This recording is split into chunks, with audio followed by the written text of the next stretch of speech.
Gym Barrett Los Angeles का एक literature professor है जो जुए की लत से खुद को हार रहा है। एक ऐसा शख्स जिसके पास सब कुछ होता है, घर होता है, गाड़ी होती है, बैंक बैलेंस होता है, पर उसके बावजूद वो सब कुछ दांव पे लगा देता है, ये जानते हुए भी कि वो सब कुछ हार रहा है।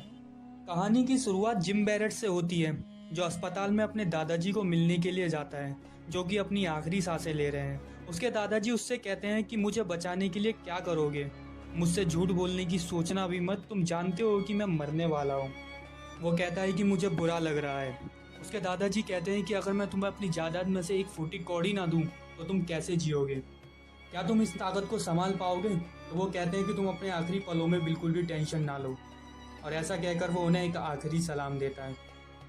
जिम बैरेट अपने दादाजी को आखिरी श्रद्धांजलि देने के बाद सीधे मिस्टर ली के कसीनो में जाता है। मिस्टर ली उस कसीनो के मालिक होते हैं और उनका काफ़ी ज़्यादा रुतबा होता है। और जिम बैरेट ने पहले से ही मिस्टर ली के 2,40,000 रुपये उधार ले रखे हैं। जिम बैरेट के पास 10,000 रुपये का कैश होता है, जिसे काउंटर पर जाकर वो चिप खरीद लेता है और जाकर के सामने वाली टेबल पे बैठ जाता है और अपने 10,000 रुपये की चिप की दाव पे लगाता है। उसकी किस्मत अच्छी होती है, इसलिए वो उन 10,000 रुपये को जीत जाता है और 20,000 रुपये आते हैं उस पर। उसके बाद वो उस 20,000 का भी दाव लगाता है और फिर 40,000 जीत जाता है, क्योंकि जिम बैरेट एक ऐसा शख्स है, वो जब तक खेलता रहता है जब तक कि उसके पास एक फूटी कौड़ी ना बचे। और जीतते जीतते वो एक बार में फिर सब कुछ हार जाता है। यहाँ पर जिम बैरेट की मुलाकात नेविले से होती है। नेविले जिम बैरेट से कहता है कि उम्मीद करता हूँ दोस्त तुमने अपने घर का रेंट पे कर दिया होगा। जिम बैरेट उससे कहता है कि मैं रेंट पे नहीं करता। यहाँ मैं आपको बता देता हूँ कि नेविले इस शहर का एक काफ़ी खास शख्स होता है, जिसे खतरा उठाने में काफ़ी मज़ा आता है और वो काफ़ी कोरियंस को मार भी चुका है। यहाँ पर नेविले कहता है जिम बैरेट से कि दोस्त क्या तुम्हें मुझसे कोई प्रॉब्लम है? तो जिम बैरेट कहता है कि हाँ, मुझे तुम्हारी ये कैप बिल्कुल भी पसंद नहीं आई। तुम चाहते थे कि मैं कोई प्रॉब्लम बताऊं, मैंने इसलिए प्रॉब्लम क्रिएट कर दी। नेविले मुस्कुराकर इस बात को नज़रअंदाज कर देता है। नेविले को पता होता है कि जिम बैरेट एक जुआरी है और वह जानबूझ करके उसको उकसा रहा होता है। जिम बैरेट कहता है कि मेरे पास आखिरी $500 है, क्या तुम इसकी एक बाजी खेलना चाहोगे? नेविले उसके $500 के आगे अपने 10,000 की बाजी लगाता है। नेविले के पास एक बड़ा कार्ड आ जाता है किंग का, क्योंकि जिम बैरेट को पता होता है कि वह जीत चुका है, इसलिए वह उसका मजाक उड़ाने के लिए कहता है कि बिल्कुल तुम जैसा दिखता है। वह उसे उसकी जीत की मुबारकबाद देकर के सीधे मिस्टर ली के पास जाता है। मिस्टर ली कहते हैं कि तुम आज जब सुबह आए थे तो तुम्हारे पास 10,000 रुपये थे, पर तुमने उसे मुझे देने की बजाय वहाँ जुए में लगा दिए। जिम बैरेट कहता है कि यही तो एक खास जुआरी की पहचान होती है। मिस्टर ली जिम बैरेट को 7 दिन का समय देते हैं उसके 2,40,000 रुपये लौटाने के लिए, लेकिन जिम बैरेट अभी जुआ खेल के संतुष्ट नहीं था। जिम बैरेट सीधे नेविले के पास जाता है, उससे 50,000 का लोन मांगता है। क्योंकि नेविले को रिस्क लेना पसंद होता है, इसलिए वह उसे 20% ब्याज पर देने का ऑफर देता है, जिसे जिम बैरेट मंजूर कर लेता है और उसे 50,000 रुपये मिल जाते हैं। जिम बैरेट उन 50,000 में से 40,000 रुपये की चिप खरीदता है और उसे एक टेबल पर ले जाकर बैठ जाता है, जहाँ पर वो लेडी दाव लगा रही होती है। वहाँ पर वो पूरे 40,000 रुपये का दाव खेलता है और जीत जाता है। उसके बाद वो उन पूरे 80,000 रुपये का दाव लगाता है, तो वो लेडी घबरा जाती है। जिम बैरेट उसे समझाता है कि तुम डरो मत, इस गेम में कोई लिमिट नहीं होती है। तो वह लेडी उसे समझाती है कि ये तुम्हारे भले के लिए है, और जिम बैरेट हंसने लगता है और कहता है कि ये भला बुरा मैं अपने आप सोच सकता हूँ और यहाँ पर कोई भी अपने भले के लिए नहीं आता है। क्योंकि जिम बैरेट अब 1,60,000 रुपये जीत चुका होता है, इसलिए वो उनको 1,60,000 रुपये की चिप को रॉलेट पर ब्लैक कलर पर लगा देता है। रॉलेट में ब्लैक की जगह रेड आता है और वो उन पूरे 1,60,000 रुपये को भी हार जाता है। यहाँ से शुरुआत होती है जिम बैरेट के अगले 7 दिन की, जो उसे मिस्टर ली ने दी थी। क्योंकि जिम बैरेट एक लिटरेचर प्रोफेसर होता है, इसलिए नेक्स्ट डे उसे क्लास में दिखाया जाता है, जहाँ पर वो अपने स्टूडेंट्स को शेक्सपियर के एक चैप्टर पर लेक्चर दे रहा होता है। अब अपनी थ्योरी समझाने के लिए डेक्स्टर को खड़ा करता है और कहता है Dexter 2nd rank tennis player है, सिर्फ यहाँ इस कॉलेज का ही नहीं बल्कि ऑल ओवर वर्ल्ड का। तो वो उससे पूछता है कि तुम्हारी फैमिली में कोई टेनिस प्लेयर है या फिर तुम बचपन से खेलते आ रहे हो? डेक्स्टर कहता है कि मैंने 5 साल पहले हाई स्कूल से खेलना शुरू किया था। जिम बैरेट डेक्स्टर से पूछते हैं कि तुम किसके लिए खेलते हो, दौलत के लिए या शोहरत के लिए? डेक्स्टर कहता है कि मैं दोनों के लिए खेलता हूँ। जिम बैरेट कहता है कि हमें वही काम करना चाहिए जिसके लिए हमारे अंदर टैलेंट है, बल्कि वो काम नहीं जिसके लिए हमें अंदर टैलेंट नहीं है। जिम बैरेट कहते हैं कि यहाँ पर किसी की भी राइटिंग अच्छी नहीं है, यहाँ तक कि मेरी भी राइटिंग अच्छी नहीं है सिवाय एक शख्स के।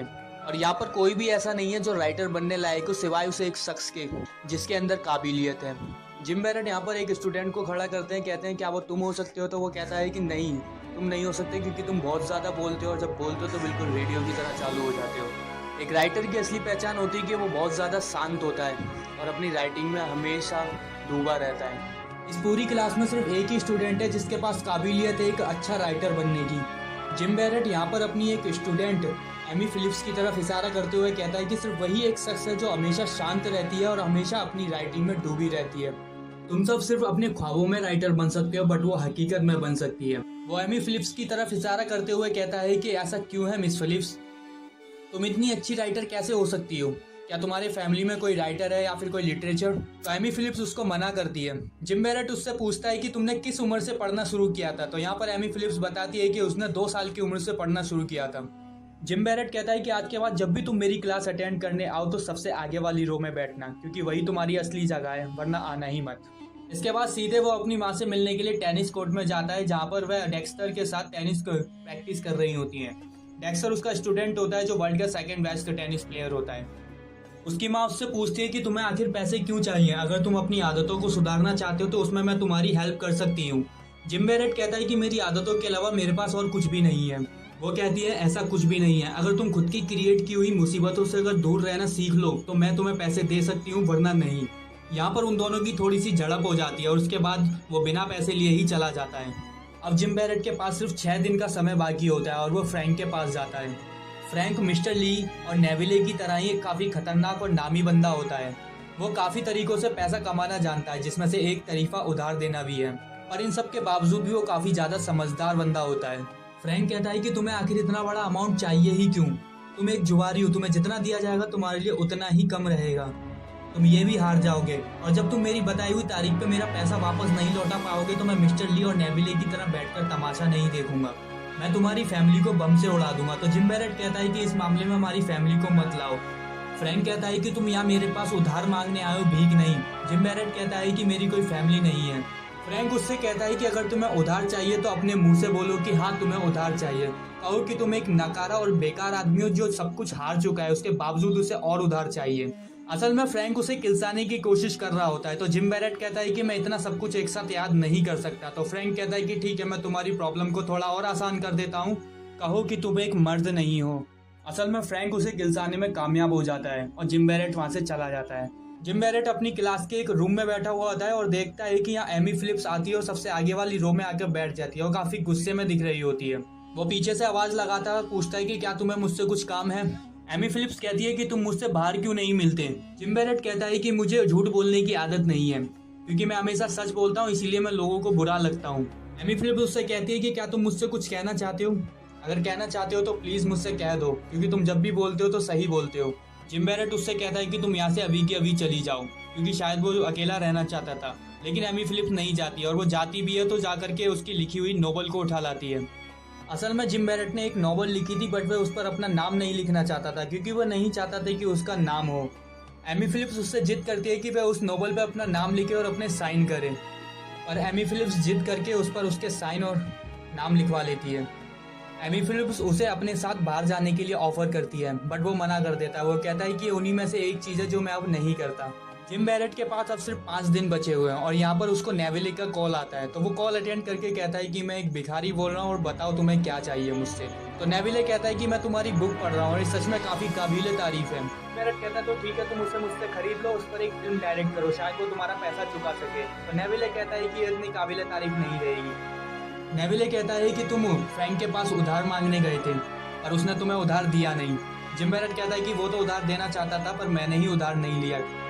तो नेविले कहता है कि शायद तुम्हें उसकी शर्तें मंजूर नहीं थी। वो कहता है कि हाँ। नेविले कहता है कि मैंने यहाँ कोई धर्मशाला नहीं खोल रखी और मैंने जो कैश दिया था वो मुझे वापस चाहिए, और इसके लिए मैं तुम्हारी कार ले जा रहा हूँ। यहाँ जिम बैरेट को हम अपनी क्लास में देखते हैं, जहाँ पर वो लोगों को समझा रहा होता है कि वो थोड़ा सा इंटरेस्ट ले और जो बता रहा है उसको नोट करते रहें, क्योंकि वहाँ पर उसका कोई भी स्टूडेंट उसमें बिल्कुल भी इंटरेस्ट नहीं ले रहा था। दूसरी तरफ लमार जो बार बार अपना फ़ोन निकालकर उसमें चैटिंग करने लग जाता था, तो वो उसको समझाता है, उसको डांटता है कि प्लीज़ 1 घंटे के लिए यहाँ पर ध्यान दे लो, क्योंकि कॉलेज चाहता है कि मैं तुम्हें पास कर दूँ ताकि तुम बाहर जाकर के सिर्फ अपनी बास्केटबॉल खेलते रहो। जिम बैरेट यहाँ पर अपनी क्लास को ख़त्म करता है और लमार को छोड़कर बाकी सबको बाहर जाने के लिए कहता है। लमार उससे कहता है कि सिर्फ आप ही की जिंदगी में प्रॉब्लम्स नहीं है, मेरी भी लाइफ में कुछ प्रॉब्लम्स हैं और मैं इस बारे में बात करना ही वाला था क्योंकि मैं किसी और से इस बारे में बात नहीं कर सकता। वो कहता है कि उसे कोई सेलिब्रिटी नहीं बनना और ना ही उसे लमार बनना है, द बास्केटबॉल चैंपियन। वो सिर्फ एक नॉर्मल लाइफ जीना चाहता है, बट उसका कोच इस बात को नहीं समझता और उससे दिन रात मेहनत करवाता है। लमार कहता है कि मुझे प्रो बनना है, बट मेरे पास इतना ज़्यादा वक्त नहीं है क्योंकि मेरे घुटने में प्रॉब्लम है। वो कहता है कि मैं ये नहीं बता सकता कि मुझे मेरी माँ का ऑपरेशन कराना है या मेरी छोटी बहन चल नहीं पाती, मैं सिर्फ ये बता सकता हूँ कि मेरे घुटने में तकलीफ है। वो चाहते हैं कि मैं अगले साल भी बास्केटबॉल खेलूं, लेकिन मैं अभी भी जूनियर ही हूँ। जिम बैरेट थोड़ा परेशान होता है कि उसे समझ नहीं आ रहा होता है कि वो अपना उधार कैसे चुकाए। वो साथ ही साथ लमार के लिए भी परेशान होता है। जिम बैरेट टॉयलेट में बैठकर लमार का मैच देख रहा होता है। इतने में उसकी माँ आ जाती है और वो उससे पूछती है कि तुमने इस पर भी मैच लगाया है। तो इतने में जिम बैरेट कहता है कि मैं इस पर पैसा क्यों लगाऊंगा, वो एक मेरा स्टूडेंट है और ये बिल्कुल भी सही नहीं होगा। असल में नेविले ने उसकी माँ को फ़ोन करके सब कुछ बता दिया होता है कि उसके बेटे ने उससे उधार लिया हुआ है और वो उसको चुका नहीं पा रहा है। इस पर उसकी माँ उसकी हेल्प के लिए आई हुई होती है। वो उससे पूछते हैं कि अगर तुम उसका उधार नहीं चुका पाए तो वो तुम्हारे साथ क्या करेगा। वो कहता है कि वो मुझे मारेंगे, मेरी प्रॉपर्टी को हत्या लेंगे और साथ ही साथ मेरी फैमिली को भी परेशान करेंगे। ऐसा सुनकर के उसकी माँ को बहुत गुस्सा होता है और वो उसे जोरदार थप्पड़ मारती है। जिम बैरेट कहता है कि तुम्हारे ऐसा कर देने से मैं सुधर नहीं जाऊंगा। हर किसी की जिंदगी में एक समय आता है जब वह अपने आप सुधर जाता है। मैं भी एक टाइम के बाद सब कुछ ठीक कर दूंगा। वह उसे अपने साथ बैंक आने के लिए कहती हैं ताकि वो अपने बैंक से पैसे निकाल करके उसे मदद के लिए दे सकें। और वो साथ ही साथ ये भी कहती है कि मैं आखिरी बार तुम्हारी हेल्प कर रही हूँ, उसके बाद अपनी मनहूस शकल मत दिखाना। वो 2,60,000 रुपये उस बैंक से निकालती है और उसको पकड़ा देती हैं। एमी फिलिप्स ड्राइव करके कहीं जा रही होती है। वो देखती है कि जिम बैरेट वहाँ एक बेंच पर बैठा हुआ है। उसे देख करके वो उसको अपने साथ आने के लिए कहती है और जिम बैरेट तैयार हो जाता है। क्योंकि वह दोनों एक दूसरे को पसंद करते हैं, इसलिए वो किसी ऐसी जगह पर जाते हैं जहाँ पर किसी शांत सी जगह पर वो बैठ करके एक दूसरे से बातें कर सकें। वो दोनों एक दूसरे के साथ काफी अच्छा समय बिताते हैं। उसके बाद वो सारा पैसा लेकर के एक कसिनो में चला जाता है। वहाँ जाकर के वो एक टेबल ढूंढता है और वहाँ पर जाकर 10,000 रुपए की चिप खरीदता है। एक ब्लैक कैप में बैठा बंदा उससे कहता है कि तुम कितना मोटा पैसा लगाना चाहते हो। तो वो कहता है कि जितना हो सके उतना। तो वो उसे रिप्लाई में कहता है कि अगर मेरी इतनी खूबसूरत गर्लफ्रेंड होती तो शायद मैं भी यही कहता। तो जिम बैरेट कहता है कि वो तुम्हारी बेटी की उम्र की है। वो पहले 10,000 की चिप जीतता है, उसके बाद फिर वो हार जाता है। उसके बाद इसी तरह से वो 10-10 हज़ार करके पैसे निकालता रहता है। यहाँ उसकी गर्लफ्रेंड देखती है कि वो कुछ ज़्यादा ही अपने जुए में खो चुका है और उसे बिल्कुल भी ध्यान नहीं है कि उसके साथ उसकी गर्लफ्रेंड भी है। इसलिए वो अलग चली जाती है और जाकर के अपनी ड्रिंक पीने लगती है। यहाँ पर घंटों तक गेम चलती है और एमी फिलिप्स उसका वेट कर रही होती है। जिम बैरेट धीरे धीरे करके सारे पैसे हार रहा होता है हमेशा की तरह, और वो तब तक खेलता है कि जब तक कि उसके पास सब कुछ हार ना जाए। और ऐसा ही होता है, वह अपना सारा पैसा हार जाता है जो उसने 2,60,000 रुपये अपनी माँ से लिए थे। वो दोनों घर लौटते हैं और एमी फिलिप्स उससे पूछती है कि तुम सब कुछ हार गए। तो वो कहता है कि हाँ। वो कहता है कि मेरा एक स्टूडेंट है जो कहता है कि मुझे हर चीज़ में जीत दिखाई देती है या फिर उसके बाद मौत, और मैं भी कुछ ऐसा ही हूँ, मुझे हर चीज़ में जीत दिखाई देती है और अगर कोई हार जाता है तो इसमें इतना ज़्यादा परेशान क्या होना। और एमी फिलिप्स उसे किस कर लेती है। अब जिम बैरेट के पास सिर्फ 3 दिन का समय होता है। वो एक रास्ते से जा रहा होता है कि देखता है कि सामने से नेविले की गाड़ी आ रही होती है। वो तुरंत ही एक गली में घुस जाता है, पर वो कितना दूर जाता। वो अपनी कार से उसके पास आता है और उसके पास आकर के कहता है कि तुम्हारी डेडलाइन खत्म हो चुकी है। तो जिम बैरेट नेविले से कहता है कि मैंने तुम्हारी डेडलाइन याद रखना जरूरी नहीं समझा। इस बात पर नेविले किलस जाता है और वो उससे कहता है कि क्या सौदा करते हैं लमार को लेकर। तो जिम बैरेट कहता है कि इन सब का लमार से कोई लेना देना नहीं है। तो वो कहता है कि लमार का भी लेना देना है और तुम मुझे उसका नंबर दोगे। तो वो उसको नंबर दे देता है। जिम बैरेट ने लमार का गलत नंबर उसे दिया होता है और इस बात के लिए नेविले उसे मैसेज भी करता है कि तुमने सही नहीं किया मुझे गलत नंबर पकड़ा कर। जिम बैरेट बहुत ज़्यादा परेशान हो रहा होता है क्योंकि उसे पता नहीं होता, समझ नहीं आ रहा होता है कि उसे क्या करना चाहिए। वो जब सुबह उठता है तो सामने मिस्टर ली को पाता है। मिस्टर ली उससे पूछते हैं कि तुम उसका उधार कैसे चुकाओगे। तो जिम बैरेट कहता है कि मैं नहीं जानता, मैं इसमें फंस चुका हूँ और अगर तुम चाहते हो कि मैं इससे बाहर निकलूँ और लोगों का उधार चुका सकूँ तो मुझे और उधार दो। उन्हें कुछ भी समझ नहीं आ रहा होता है कि वो उसके साथ क्या करे। वो उसे थोड़ा मारते पीटते हैं, टॉर्चर करते हैं, उसके बाद वहाँ से चले जाते हैं।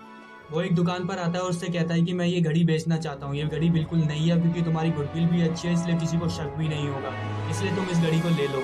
वह दुकानदार से कहता है कि पहले मेरी एक बात सुन लो, क्योंकि मैं जो एक बार रेट बताऊंगा तो उसमें हाँ या ना में जवाब देना। मैं यहाँ कहता है कि चलो ठीक है, लेकिन अपना दाम तो बताओ। तो वो कहता है कि घड़ी 6,000 रुपये की, मैं तुमसे 3,500 रुपये मांग रहा हूँ, हाँ या ना में जवाब दो। दुकानदार थोड़ी देर सोचता है और फिर उससे कहता है कि मैं इसके 1,000 रुपये दे दूंगा। जिम बैरेट समझ जाता है कि उसे समझाने का कोई भी फायदा नहीं है, वो उसको वो दाम नहीं देने वाला, इसलिए वो वहाँ से चुपचाप चला जाता है। वो दुकान से बाहर आ जाता है। उसके पीछे पीछे दुकानदार भी आता है, उससे कहता है कि मैं इसके 2,000 रुपये दे दूंगा और इससे ज़्यादा कोई भी दुकानदार तुम्हें नहीं देगा। तो इस बात पर वो मुड़कर आता है और जिम बैरेट उससे कहता है कि मैंने तुमसे पहले ही कहा था कि मुझे कोई बहस नहीं चाहिए। वो वहाँ से चलने ही लगता है कि देखता है कि सामने से नेविले की गाड़ी आती है और उसे किडनैप करके अपने अड्डे पर लेके जाते हैं उसे। नेविले उसे एक कुर्सी से बांध देता है और उससे कहता है कि ये तुमने बिल्कुल भी सही नहीं किया और मुझे पता है ये तुमने जानबूझ करके नहीं दिया था, गलती से तुमने मुझे गलत नंबर पकड़ा दिया। तो जिम बैरेट कहता है कि मैंने गलती से नहीं जानबूझ करके तुम्हें गलत नंबर दिया था। तो इस बात पर नेविले कहता है कि अब मेरा आदमी तुम्हें एक असली चीज़ देगा और उसे एक जोरदार पंच मारते हैं। वो उससे कहता है कि अगर तुमने लमार को मैच फिक्सिंग के लिए नहीं बनाया है तो मैं तुम्हारी गर्लफ्रेंड को मार दूंगा, उसके बाद तुझे भी। नेविले चाहता है कि वो लमार को मना ले मैच फिक्सिंग के लिए, क्योंकि वो एक बास्केटबॉल चैंपियन है और नेविले उस पर पैसे लगाकर जीतना चाहता है। जिम बैरेट अपना सामान इकट्ठा कर रहा होता है, इतने में वो देखता है कि उसकी गर्लफ्रेंड एमी फिलिप्स भी वहाँ पर आ जाती है और वो उससे पूछती है क्या तुम्हें उसने मारा। तो वो कहता है कि तुम्हें इससे कोई मतलब नहीं है और कि तुम मेरी गर्लफ्रेंड हो, मेरी बीवी नहीं। वो उससे कहता है कि वो उसे गुड बाय बोल दे, क्योंकि वो वहाँ से जाना चाहता है। वो उससे कहता है कि अगर मैं तुम्हारे दरवाजे पर वापस आ गया तो समझ लेना कि सब कुछ ठीक हो गया, अगर मैं नहीं आ पाया तो समझ लेना कि कुछ भी ठीक नहीं था और मैं मर गया। एमी बैरेट लमार के पास आता है। लमार अपनी प्रैक्टिस कर रहा होता है। वह वहाँ पर आकर के कहता है कि मैं जानता हूँ तुम्हारे घुटने में तकलीफ है और तुम्हें पैसे की भी ज़रूरत है। ऐसा लगेगा अगर मैं तुम्हें 2 घंटे के काम के 1.5 लाख रुपए दूँ। लमार कहता है कि आपके पास इतना पैसा कहाँ से आएगा और मुझे किस काम के पैसे मिलेंगे। तो कहता है कि तुम्हें कल के मैच में 8 पॉइंट से ज़्यादा नहीं बनाने और तुम्हें हारना है। तो लमार कहता है कि मुझे हारना नहीं है, इसका मतलब मुझे सिर्फ 8 पॉइंट से कम बनाने हैं। That's it. लमार उससे पूछता है कि क्या मेरे ऐसा करने से तुम बच जाओगे। वो कहता है कि हाँ। इसके बाद वो दोबारा फ्रैंक के पास जाता है और जाकर के उससे पैसा उधार मांगता है। फ्रैंक उससे कहता है कि तुम पागल हो गए हो या फिर तुम्हारे दिमाग पे पत्थर पड़े हुए हैं। मैं तुम्हें उधार तो दे दूंगा लेकिन मुझे वादा करो कि तुम मेरा पैसा लौटा दोगे। अगर तुम नहीं लौटा पाए तो तुम जानते नहीं हो मैं तुम्हारे साथ क्या करूँगा, और अगर तुमने खुदकुशी करने की कोशिश की तो मैं तुम्हारे पूरे खानदान को उड़ा दूंगा। फ्रैंक उसे काफ़ी ज़्यादा डराता है, धमकाता है और उससे पूछता है कि क्या तुम मेरी इतनी सारी शर्तों के बावजूद भी मेरा उधार लेना चाहते हो। तो वो कहता है कि हाँ मैं उधार लेना चाहता हूँ क्योंकि मुझे ज़रूरत है। उसके बाद फ्रैंक उसे अपनी गाड़ी की चाबी देता है और उससे कहता है इस गाड़ी में उसके 2,60,000 रुपये रखे हुए हैं, इसके साथ साथ वो अपनी गाड़ी भी दे रहा है, उसे ले जाए। और उसे समझाता भी है कि वो इन सब चीज़ों से बाहर निकल आए। 2,60,000 रुपये लेने के बाद वो मिस्टर ली के पास जाता है और वहाँ जाकर के 1.5 लाख रुपए उधार और मांगता है। तो इस बात पर कि मिस्टर ली की और किरस जाती है और उसके दोनों आदमी उसे बहुत मारते हैं। और उसके बावजूद वो ढीठ की तरह वो यही कहता है कि मुझे और पैसा चाहिए ताकि मैं तुम लोगों का उधार चुका सकूँ, तो प्लीज़ मुझे उधार दो। मिस्टर ली कहता है कि तुम फ्रैंक के पास क्यों गए थे। तो वो मना करता है कि मैं फ्रैंक के पास नहीं गया था। काफ़ी ज़्यादा टॉर्चर होने के बाद मिस्टर ली मान जाता है और वो कहते हैं कि चल ठीक है मैं तेरे को 1.5 लाख रुपए दे देता हूँ, और वो उसको 1.5 लाख रुपए दे देते हैं। अपने आप को इस झमेले से निकालने के लिए अब उसने पूरी प्लानिंग कर रखी थी। वो 2,60,000 रुपये को डेक्स्टर को दे देता है। डेक्स्टर उसका स्टूडेंट होता है जो टेनिस चैंपियन होता है। डेक्स्टर उन 2,60,000 रुपये लेकर वेगस चला जाता है जहाँ पर वो उस पैसे को लगा सके लमार पर। बचे हुए 1.5 लाख रुपए को वो लमार को दे देता है ताकि वो 8 पॉइंट से ज़्यादा पॉइंट ना बना पाए। उसके बाद अगले दिन वो मैच शुरू होता है और नेविले बहुत खुश होता है क्योंकि उसे पता होता है कि वो ये मैच जीतने वाला है, क्योंकि उसने वो सारा पैसा लमार पे लगा रखा है। लमार शुरू में तो लगातार पॉइंट करके सबको डरा देता है और नेविले भी डर जाता है कि वो सोचता है कि मैंने सारा पैसा इस पर लगा रखा है, मैं बर्बाद हो जाऊंगा। और उसके बाद वो गोल करना बंद कर देता है। वो 8 पॉइंट से ज़्यादा नहीं बनाता लेकिन मैच जीतता है। और इस तरह से किसी को शक भी नहीं होता कि लमार मैच फिक्सिंग कर रहा था। साथ ही साथ नेविले भी अपने पैसे जीत जाता है और वो बहुत खुश होता है। जिम बैरेट उसके पास जाता है और उससे कहता है कि अब तो तुम खुश हो, हमारा हिसाब बराबर हो गया, अब तुम मेरी गर्लफ्रेंड से दूर रहोगे। नेविले उससे कहता है कि तुम्हें पता है आज की गेम से बहुत ज़्यादा फायदा हुआ है। लास वेगस में एक ऐसा शख्स है जिसने सेम गेम लगाई थी और उसने बहुत सारा पैसा लगाया था और वो जीत गया। क्या तुम्हें पता है कि वो कौन था? शायद तुम्हें पता हो या फिर तुमने किसी को बताया हो। तो वो कहता है कि नहीं, ना तो मुझे पता है और ना ही मैंने किसी को बताया। इसके बाद वो एक लिफाफा निकालता है जिसमें नेविले से लिए वो उधार पैसे होते हैं जो उसने उस क्लब में लिए थे। वो उसे सूद समेत वापस करता है। तो नेविले उस पर शक करता है, वो उससे पूछता है कि तुम्हारे पास इतना सारा पैसा कहाँ से आया। जिम बैरेट कहता है कि मैंने फ्रैंक से उधार मांगा था और अगर तुम्हें यकीन नहीं होता तो तुम खुद पूछ लो उससे। जिम बैरेट उसका उधार देने के बाद जा ही रहा होता है कि इतने में नेविले कहता है कि अगर इंसान चाहे तो खुद को बदल सकता है। डेक्स्टर जीते हुए पैसे के साथ लास वेगस से वापस आ जाता है। जिम बैरेट कहता है कि उस बैग को खोलो और अपने लिए 50,000 रुपये उसमें से निकाल दो। तो डेक्स्टर मना कर देता है, कहता है कोई बात नहीं, कुछ ही दिनों में मैं काफ़ी अच्छा प्लेयर बन जाऊंगा, इसलिए मेरे को इस सब की ज़रूरत नहीं है। तो जिम बैरेट कहता है कि तुम्हारी मर्जी, और इसके बाद वो वहाँ से चला जाता है। जिम बैरेट फ्रैंक का उधार देने के लिए उसे एक खास क्लब बुलाता है फ्रैंक उसे मना करता है। वो कहता है कि वहाँ पर लोगों को लूटा जाता है, इसलिए मैं वहाँ उस जगह पर नहीं आऊंगा। फिर वो पूछता है क्या वो अब मिस्टर ली और मेरा दोनों का उधार लेकर के आया है। तो जिम बैरेट कहता है मिस्टर ली के लिए कुछ भी नहीं है, लेकिन तुम्हारा सारा पैसा लेकर आया हूँ। इसके बाद फ्रैंक कहता है चलो ठीक है, मैं आ रहा हूँ। वो उस खास क्लब के अंदर जाता है और मिस्टर ली से मिलता है। मिस्टर ली उससे कहते हैं कि चलो बाहर चल करके बात करते हैं। तो वो कहता है कि नहीं, मुझे मैं फ्रैंक का भी पैसा लौटाना है और वो यहाँ पर आ रहा है। उसके बाद उस क्लब में एक मोटी पार्टी को चुन लेता है जिसके पास वो एक मोटा पैसा लगा सके, ताकि जीतने के बाद वो उसे पैसा लौट दे सके। ऐसे ही फ्रैंक वहाँ पहुंच जाता है। वो उस मोटी पार्टी के पास पहुंचता है, उससे कहता है कि क्या मोटी बाजी यहीं लगाई जाती है। तो वो बिजनेसमैन कहता है कि हाँ। वो उसे बड़ी शक की निगाहों से देख रहा होता है, क्योंकि उसे उम्मीद नहीं होती कि वो इतना सारा पैसा उधर लगाने वाला है। जिम बैरेट बैग से सारा पैसा निकालता है, उसकी टेबल के आगे रख के कहता है कि इस सारा का सारा पैसा ब्लैक पर लगा दो। ये देख करके उस पूरे क्लब का अटेंशन उस पर आ जाता है और वो बिजनेसमैन उसको इजाजत दे देता है और डील डन करता है। जैसे ही रोलेट घुमाया जाता है, सबकी सांसें अटक जाती हैं, और खास तौर पर जिम बैरेट की, क्योंकि यही चांस होता है उस पे दोनों का पैसा उधार चुकाने का। जिम बैरेट की किस्मत अच्छी होती है और इस बार ब्लैक ही आता है और वो पैसा जीत जाता है और उसके सांस में सांस आती है। वो पीछे मुड़ता है और उस बिजनेसमैन से कहता है कि मैं गैम्बलर नहीं हूँ, ये पैसा मैंने फ्रैंक की तरफ से लगाया था। और ऐसा कहकर वो वहां से चला जाता है। असल में जिम बैरेट दिल से अपनी ज़िंदगी की एक नई शुरुआत करना चाहता था और वो इस झमेले से निकलना चाहता था, लेकिन इस बार उसकी किस्मत साथ देती है और वो पैसा जीतता है और सबका पैसा उधार चुका देता है। इतने में पीछे से फ्रैंक आता है और उससे कहता है कि क्या तुम्हारे पास कुछ पैसे पड़े हुए हैं। तो वो कहता है कि एक डेला भी नहीं है। तो वो उससे पूछता है कि अब तुम अपनी ज़िंदगी की शुरुआत कैसे करोगे। तो वो उससे कहता है कि मेरी गाड़ी में 50,000 रुपये तुम्हारे एक्स्ट्रा पड़े हुए थे, तो वो ले लो और अपनी ज़िंदगी की एक नई शुरुआत करो। वो कहता है कि मैं अपनी ज़िंदगी की शुरुआत अब अपने तरीके से करूँगा, और वो वहाँ से भागता हुआ चला जाता है। फ्रैंक बहुत खुश होता है, क्योंकि एक फ्रैंक बहुत अच्छा आदमी होता है। वो चाहता था कि वो सुधर जाए। अब वो भागता हुआ सीधे अपनी गर्लफ्रेंड के घर जा रहा होता है, क्योंकि उसने उससे वादा किया होता है कि अगर मैं तुम्हारे घर पे या अपने दरवाजे पर लौट आऊँ तो समझ लेना कि सब कुछ ठीक हो चुका है। और जैसे ही वो उसके घर पर पहुँच कर दरवाज़ा खटखटाता है तो उसकी गर्लफ्रेंड भी समझ जाती है। तो कहीं ना कहीं अब कहानी का अंत ये दिखाया गया है कि सब कुछ ठीक हो चुका है, फ्रैंक अब सुधर गया और वो अपनी लाइफ को एक नॉर्मल तरीके से जीना चाहता है। अगर आप हमारे चैनल पर नए हैं तो नीचे लाल कलर से लिखे सब्सक्राइब को दबाकर ग्रे कर दें। इससे आप हमारे चैनल से जुड़ जाएंगे और आने वाली वीडियोस को देख पाएंगे। और जिन्होंने सब्सक्राइब करा हुआ है उनका बहुत बहुत शुक्रिया। आप लोग ऐसे ही चैनल से जुड़े रहिए, मैं आपके लिए वीडियोस लाता रहूंगा।